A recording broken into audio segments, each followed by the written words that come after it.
గ్రహిస్తే వస్తుంది. చాలాసార్లు క్రైస్తవులు కొన్ని మాటలు వస్తాయి. ప్రభా ఎక్కడ ఇద్దరు ముగ్గురు కూడుకుంటే అక్కడ ఉంటాను. ఎక్కడ ఇద్దరు ముగ్గురు కూర్చొని వేసుకుని అక్కడ ఎందుకు ఉంటాడు? ఆయనకి ఏం పని అక్కడ? అర్థం ఉందా స్టేట్మెంట్కి?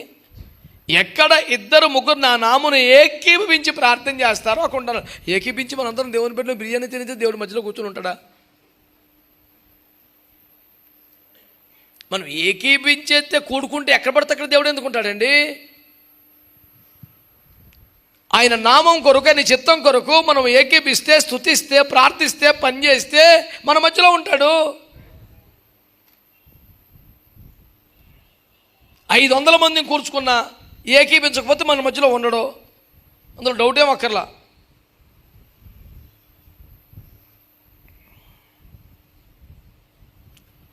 దేవుడు ఎక్కడ ఉంటాడు? మన ప్రాథమిక సిద్ధాంతం ప్రకారం, ఉపదేశం ప్రకారం ఇశ్రాయేలు చేయి స్తోత్రాలు అంటే మార్పు చెందిన బతుకు మారి, బుద్ధి మారి, అలవాట్లు మార్చుకొని స్తోత్రం చెప్తే అక్కడికి వస్తాడు.